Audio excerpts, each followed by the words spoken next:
So continuing our discussion on thermal stress, we have here sample problem number 5. Sabi dito, calculate the increase in stress in each segment of the compound bar if the temperature is increased by 80 degree Fahrenheit. So ang change in temperature natin, sabi by So kung by yan, ibig sabihin ito na yung ating change of temperature. Pag sinabing 2, yun yung final temperature. Kaya pag 2, final ito, Pag sinabing by or minsan sinabing of, ito ay delta T or change in temperature, Pero basahin nyo rin maigi yung problem. Nakadepende rin kasi sa how kung paano inilalatag ng problem yung ating mga given data like yung final and initial temperature. So sabi dito, assume that supports are unyielding and use the following data. So hindi nagde-deform yung ating support given sa atin yung ating area, E and alpha for both material. Now, ang sabi ko sa inyo, step 1 lagi is to relieve all the pressure. So hayaan natin mag-deform yung material. Pili ka ng isang support. Ako ang lagi kong inire-release ay yung kanang support. So walang problema kahit yung kaliwa. Okay? Then let's draw first the figure. So initially, yung figure natin ay ganito without any change in temperature. So after changing temperature, what will happen is magde-deform, magkakaroon ng deformation or paghaba yung ating unang member which is yung aluminum. So hahaba yung aluminum dito, Then yung ating what do you call this? Yung ating steel, ganun din yung mararanasan niya. Hahaba rin siya. Allow me to change the color para makita natin maigi. So ang mangyayari, i-overlay natin dito, ito hahaba. So ang tendency, yung ating steel bar dito na magsisimula. So ito yung kanyang original length ng steel bar. Hopefully you are following. And then hahaba rin siya. Okay? So ganito yung nangyari sa deformation natin. Okay? Nung una, ito yung itsura niya without any deformation. After mag-increase yung temperature, nag-expand yung material, humaba hanggang dito yung aluminum bar.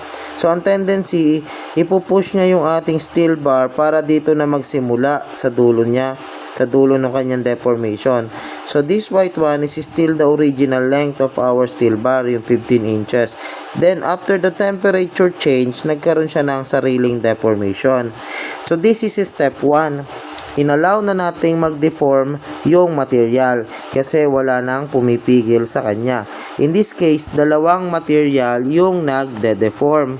Okay? So hopefully that's clear.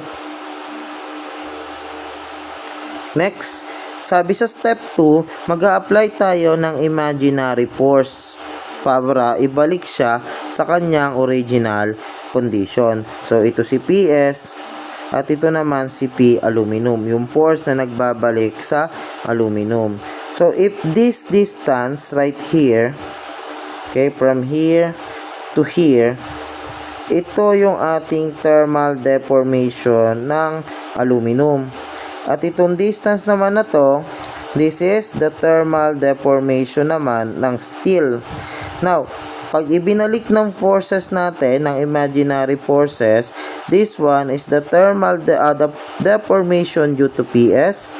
And then this one naman is the deformation due to PA. So let's do boundary conditions now kasi step 3 na tayo.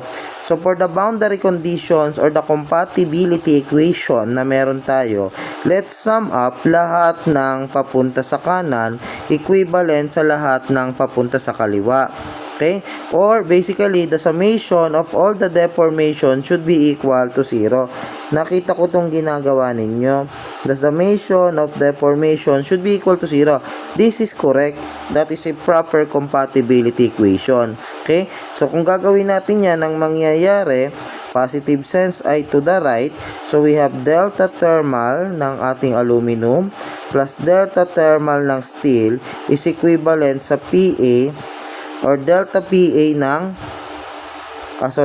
delta P ng aluminum plus the delta P ng steel. Okay? I-minus natin. Kasi doon niya, palaki na sanay. Sorry na minus kasi, nasanay kasi ako ng lahat ng papunta sa kanan ay equal sa kaliwa. So, this is equal to 0.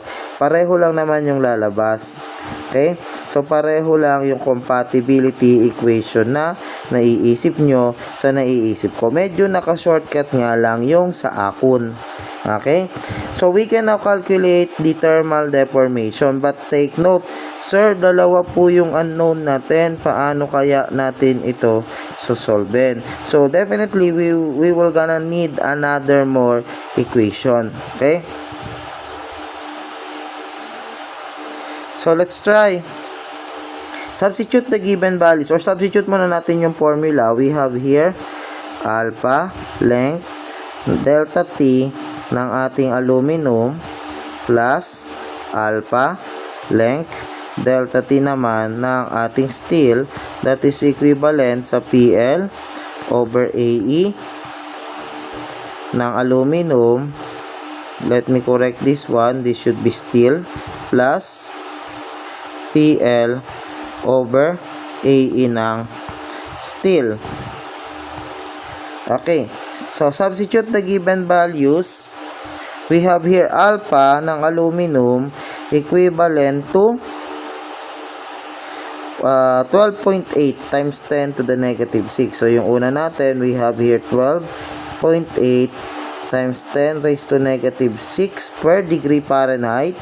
And then, our length is 10 inches. Then, our delta T, the change in temperature is 80 degree Fahrenheit. Nag-increase, humaba. Okay? Then, next, puntahan naman natin yung alat ng steel. Ang alpha ng steel ay 6.5 times 10 to the negative 6. Ang kanyang length ay 15 inches. Then, ang kanya naman change in temperature ay the same, 80 degree. Then, for the next side, we have here PA. So, hindi pa natin alam yung P ng aluminum. Okay? Then, we have the length ng aluminum, which is 10 inch, divided by the area na 1.5. And our modulus of elasticity na 10 times 10 raised to 6. 10 times 10 raised to 6. Plus, we have here PS multiplied by the length na 15 divided by the area na 2.0. Then, ang ating E ay 29 times 10 raised to 6. So, let's solve first this side, yung ating thermal side. So, isolve natin yung thermal side para ma-simplify natin yung equation. So, we have here 12.8 times 10 raised to negative 6 times 10 times 80 plus meron tayong 6.5 times 10 raised to negative 6 times 15 times 80. So, the total deformation here is 0.01804. That is equal to, kunin natin ito, we have here 10 PA or 10 divided by 1.5 times 10 times 10 to 6. 10 is 6. We have here, uy, ang laki ng value.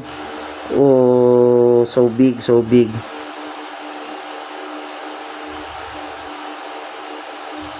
Ano na lang natin muna, 10 PA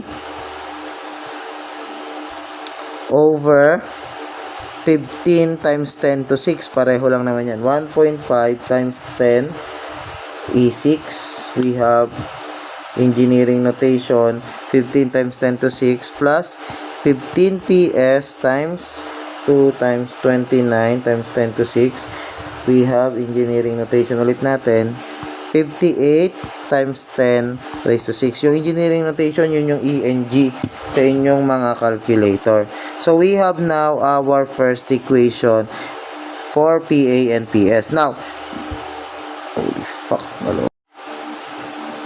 continuing, I apologize, cut off or nalobat yung aking microphone. So, continuing our discussion, we establish now our equation 1 in terms of deformation, no? So, this is our deformation. Make sure lang na consistent tayo sa unit that we are all in inches and pounds. So, correct naman tayo. We are now at inches. Now, how do we determine our second compatibility equation? So, babalik tayo niyan doon sa ating equations of equilibrium. So, kapag ka nag-deform yung ating material na to, so, makakaranas siya ng compressive force kasi tinatry niyang mag-expand pero pinipigilan natin siyang mag-expand dahil dun sa peak support na ito. So, ang nangyayari, nagkakaroon dito ng reaction yung nagko-compress sa kanya. Ganon din sa kabilang side. Nagkakaroon din ng reaction. Kino-compress natin siya. So, kapag nag-cut tayo ng section dito, may lalabas na force dyan. That is our PA.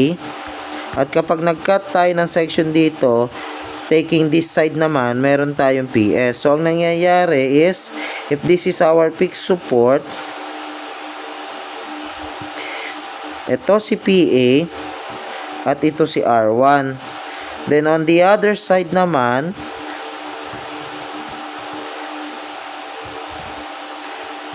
ito si R1 at ito naman si PS. Therefore, we can say that our PA is equivalent to R1 and likewise our PS is equivalent sa R1. So sabihin na lang natin na sila ay parehong equal sa R1 or PA is equivalent to PS. Take note ano? Okay, now you might wonder, sir, equal ba talaga yung dalawang reaction dito? Bakit po sa axial hindi? Kasi kapag inalis ko to, unlike sa axial na merong external force na naka-apply, dito wala. So kung ano ang reaction niya dito, yun din yung reaction niya on the other side na. So by summation, forces horizontal. So dapat equal lang sila kasi dapat ma-maintain yung equilibrium condition. Alright? Kaya equal lang sila kasi walang applied na external force. So we can say that our PA is equivalent to PS and that is equivalent to R1. So R1 is 0.01804 alpha equal to 10 alpha x over 15 times 10 to 6 plus 15 alpha x over 58 times 10 to 6. Sometimes we have to think outside the box talaga when we are trying to solve for indeterminate structures. So our force here is 19,496.65 pounds. So this is our force and this is also our PS and our PA. So pareho lang silang 19,496.65 pounds. Ang tanong sa atin ng problem is the stress. Since meron tayong area, we can now determine the stress. So the stress on the steel is 19,496.65 divided by 2.0. We have alpha x over 2, 9,748.3 psi. Likewise, we can solve for our stress in aluminum. This should give us, ang area naman natin dito ay 1.5. So, sa halip na to, divide naman natin sa 1.5.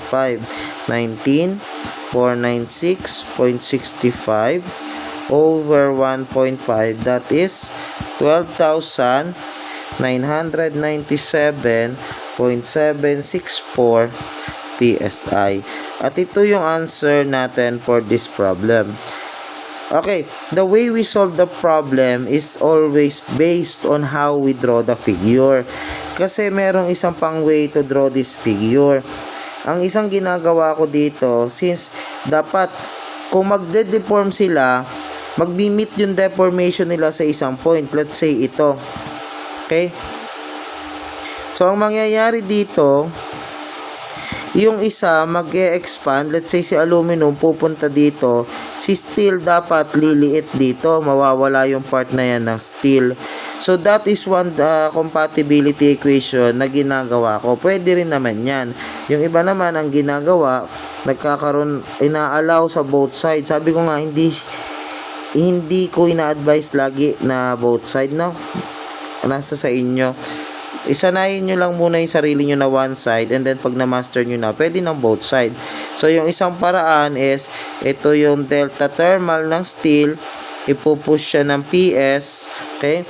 Ito yung PA, tapos ito yung delta thermal ng aluminum. So, dito kasi madali nating makikita that summation forces horizontal is equal to 0. We can say that PA is equivalent kay PS. So, kitang-kita sa ganitong diagram. Okay? Pag dito naman, itutulak mo to doon, tapos hahatakin mo siya. Parang ganito yung mangyayari. Okay? So, nakadepende kung paano nyo i-draw, but I suggest, let's keep it this way, simple this way, okay? One side expansion lang tayo. So, that's it for this problem. Let's proceed with the next one. So, next problem, sample problem number 6. Sabi dito, the rigid bar of negligible weight is supported as shown in the figure. If W is 80 kN, compute the temperature change of the assembly that will cause a tensile stress of 50 megapascal on the steel rod and use the following data. So dito, meron tayo daw 80 kN na weight downward. So ito yung ating figure. Actually, nagulo sa figure na to.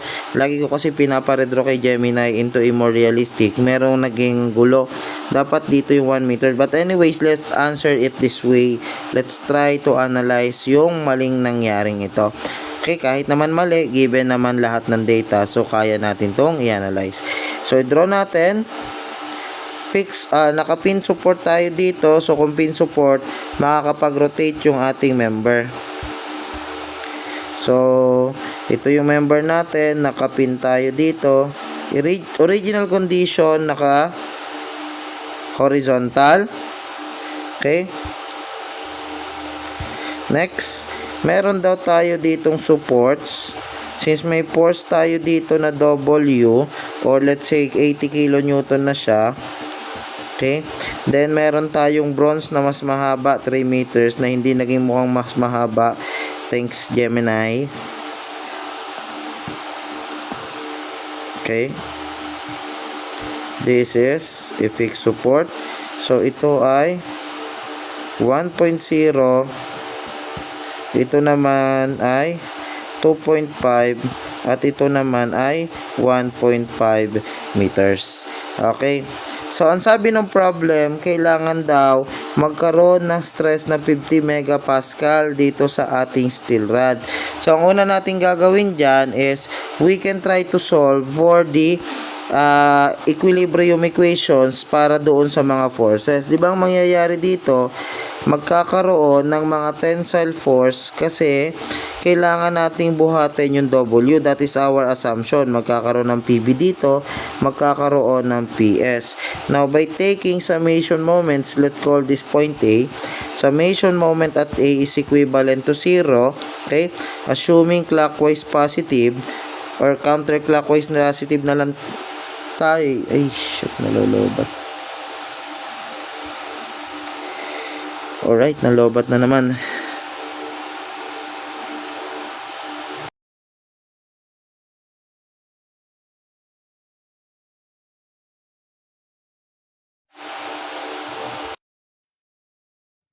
Okay, so the problem pala is not nalolobat yung mic ko. Hindi ko pala siya naisaksak sa tablet.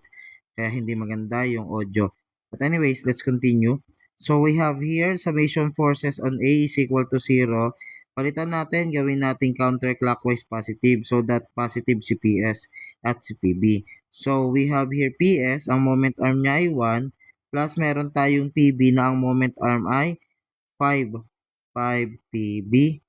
And that is equal sa 80 times 3.5. Take note, kilonewton ito, no? So, gawin nating newton para hindi tayo maguluhan sa units later on. So, this is 80 times 10 to 3 at ang moment arm niya ay 3.5. So, para Newton na ngayon yung value na meron tayo. So, we have BS plus 5PB equivalent to 80 times 3.5. We have 280 times 10 to 3 and the unit that we have is in newtons na. Alright, so continuing, we have now this equation. I-drawing naman natin kung paano magde-deform yung ating system, yung ating beam. So copy ko lang, then let me paste it here. Okay, delete ko na muna yung forces because that won't be necessary anymore. Wow. Okay, so ang mangyayari dito, kapag nag-deform, since rigid yung bar, we assume it to be horizontal pa rin. Okay?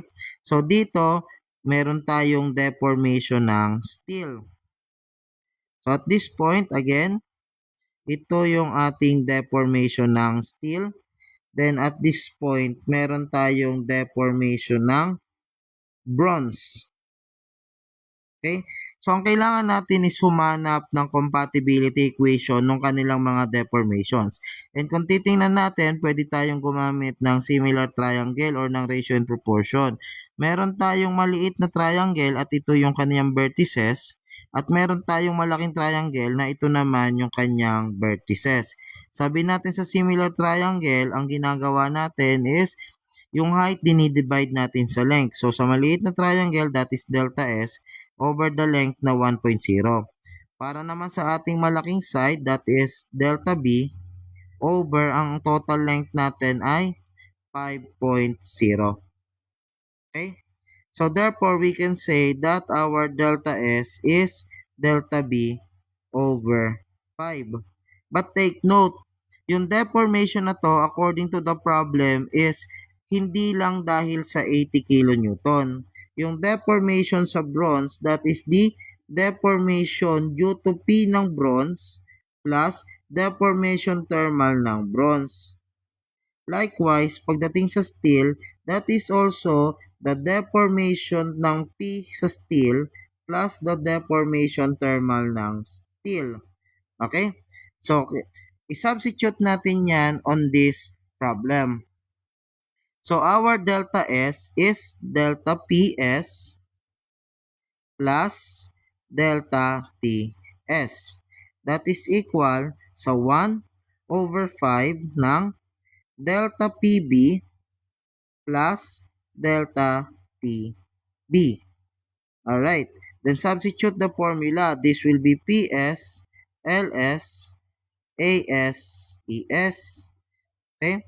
Or pwede namang alisin na natin yung subscript. We have here PL over AE ng steel plus we have here alat ng steel that is equal sa 1 over 5 PL over AE ng bronze plus we have here alat ng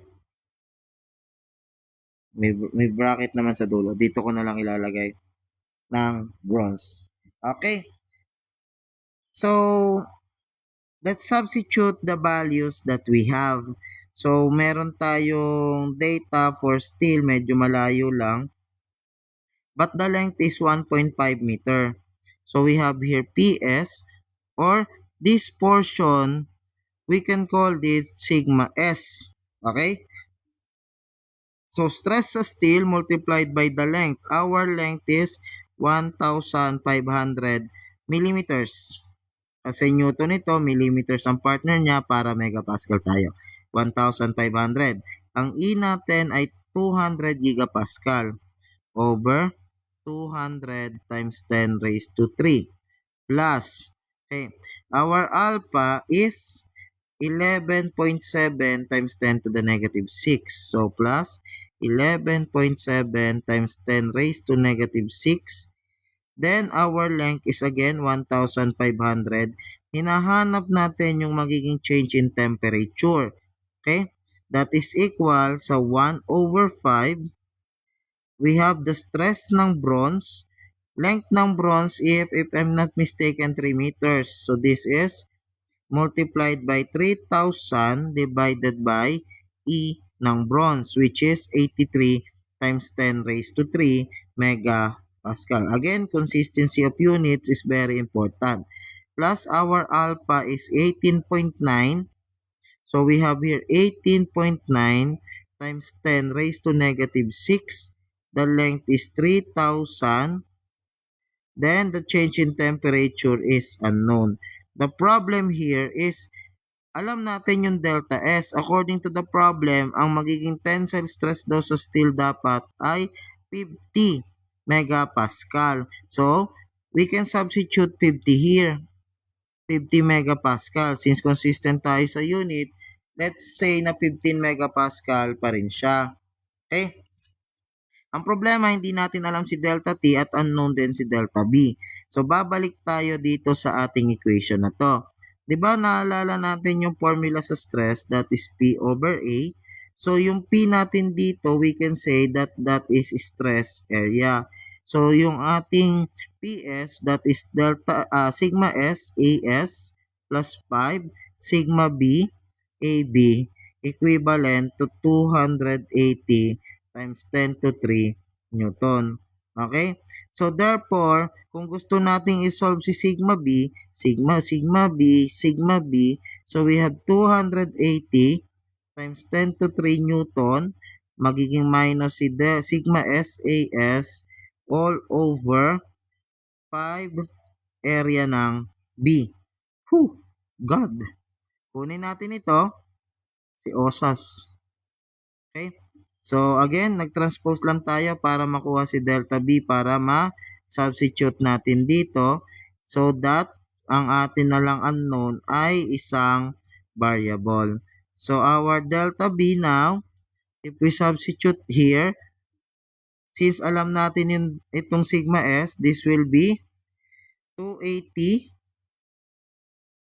times 10 raised to 3 newtons minus our sigma S is 50.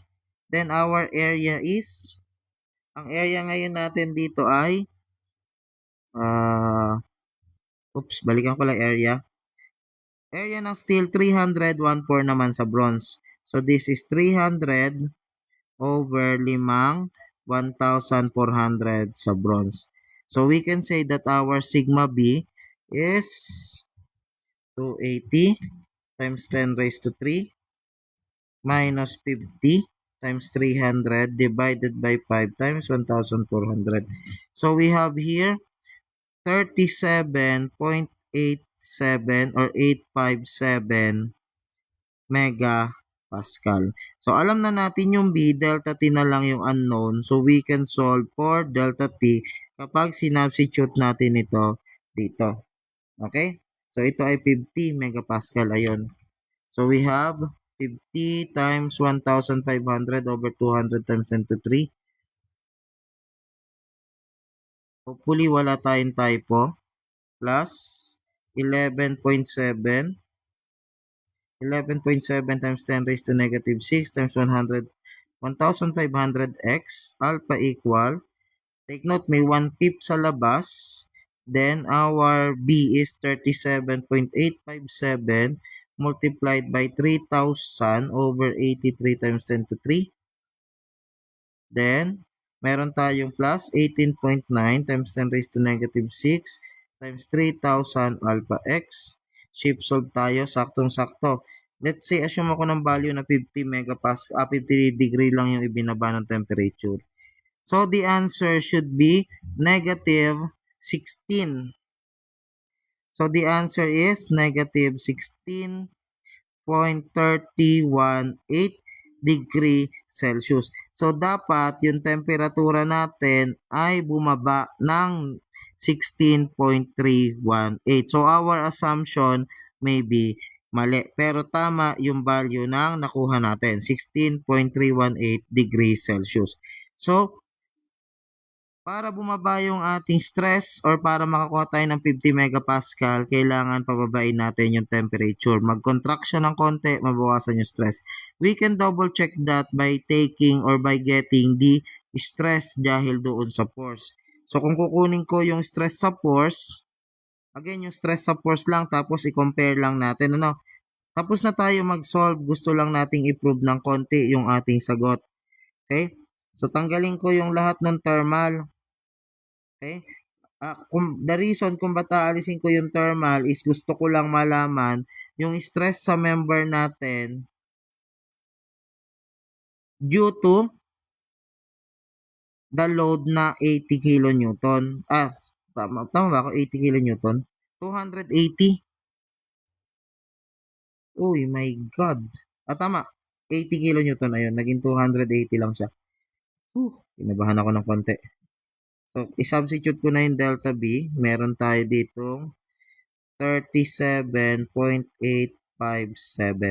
Okay? So, kunin ngayon natin. Wala tayong masasolve nito. Kunin na lang natin pala yung stress. Kunin natin yung magiging stress ng steel. Okay? Tapos ito yung stress sa bronze. Pwede nyo nang i-skip to, naglalaro na lang ako. So, we have here, copy. Kung gusto nyo matuto, pwede nyo panoorin. But, tapos na tayo mag-solve doon. Okay.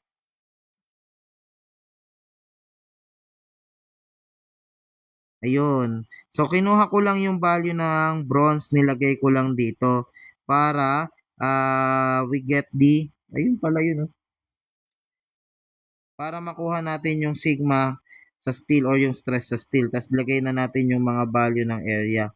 So, ang area ng steel ay 300. Tapos, ang area ng bronze ay 1,400. So, let's try to solve lang.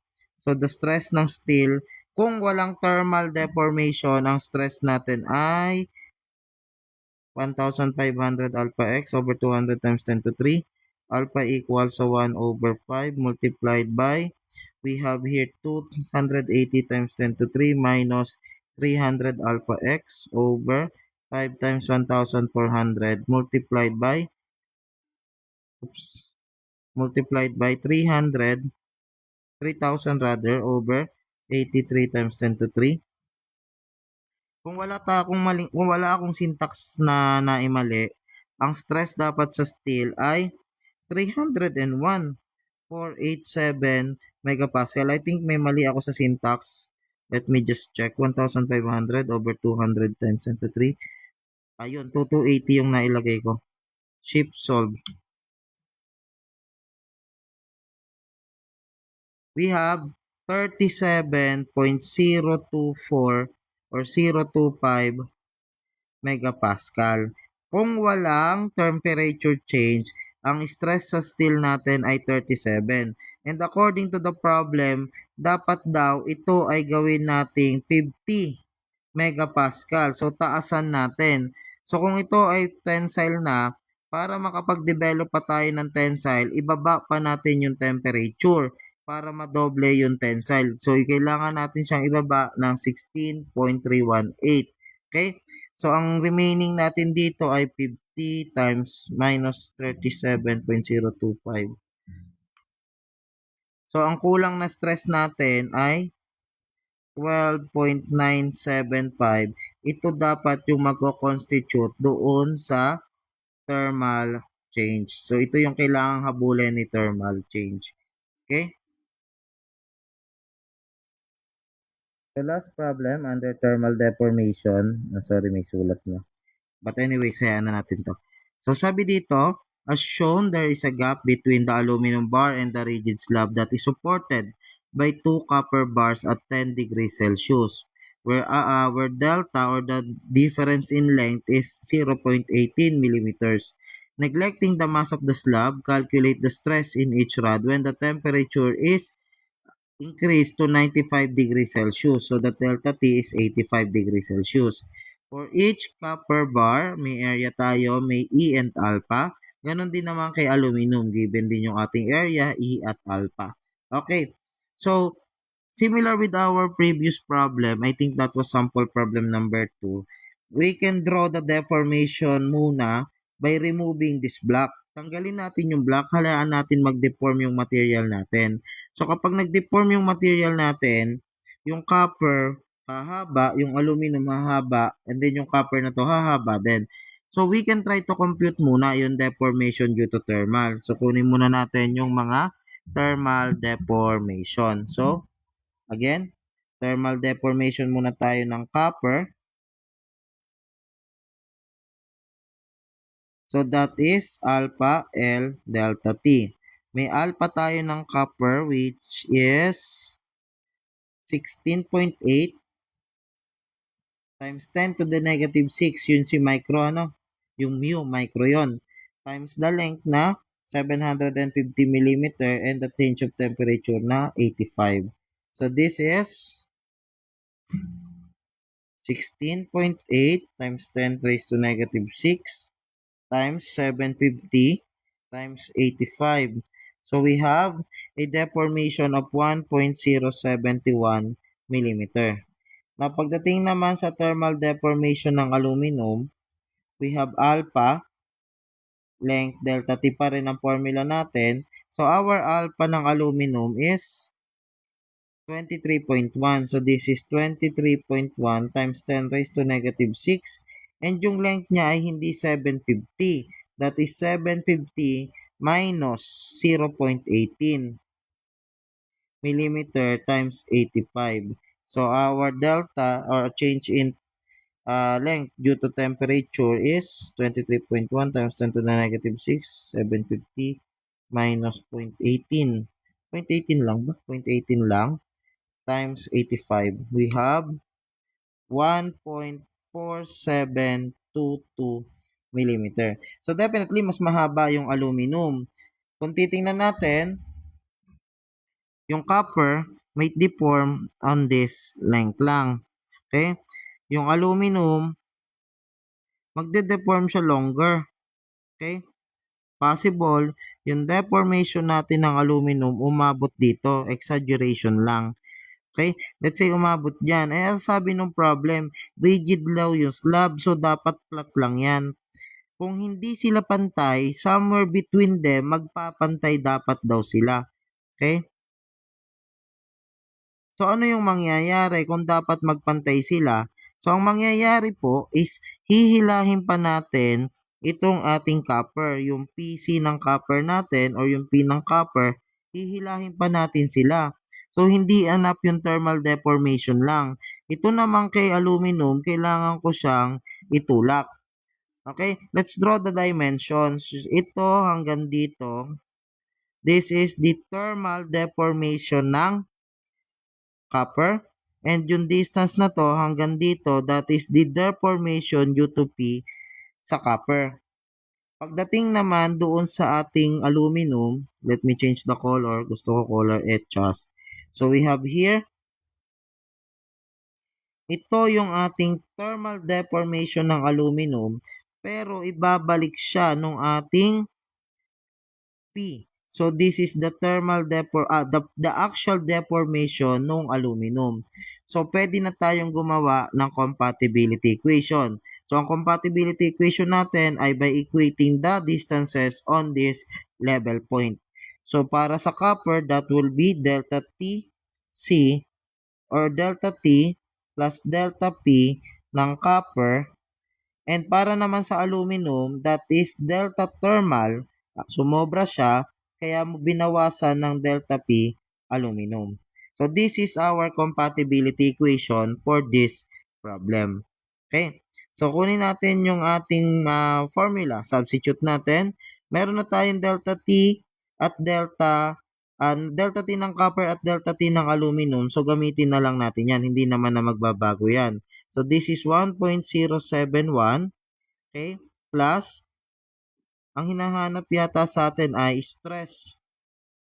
The stress, so kunin natin yung stress sa copper multiplied by the length. Ang length ng copper ay 750.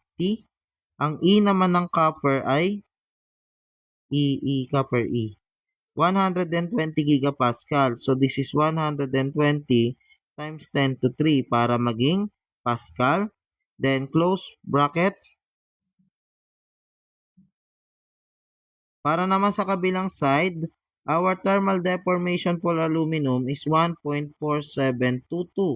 minus the actual deformation ay stress sa aluminum multiplied by the length ng aluminum which is 750 minus 0.18 over ang E ng aluminum ay E, 70 times 10 raised to 3 megapascal.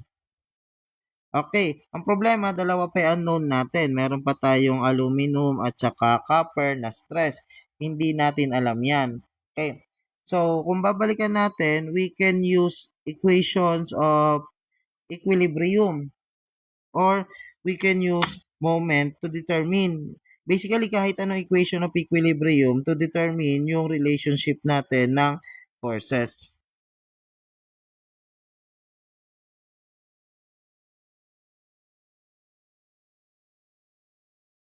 Here, we can do summation forces vertical. So from our summation forces vertical, so if we do summation forces vertical is equal to 0, we can say that we have 2PC minus PA is equivalent to 0 or our PA is equivalent to 2PC.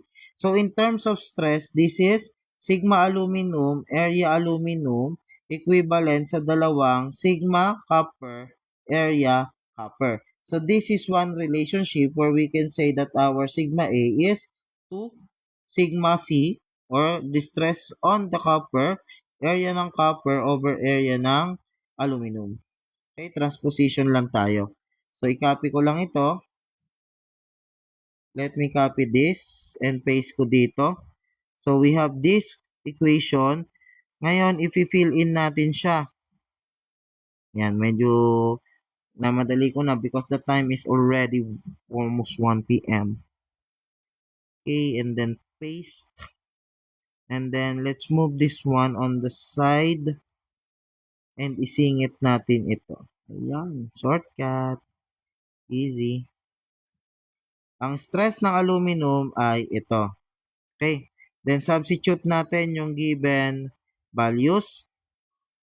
Ang area ngayon ng ating copper ay 500 while the area ng ating aluminum ay 400.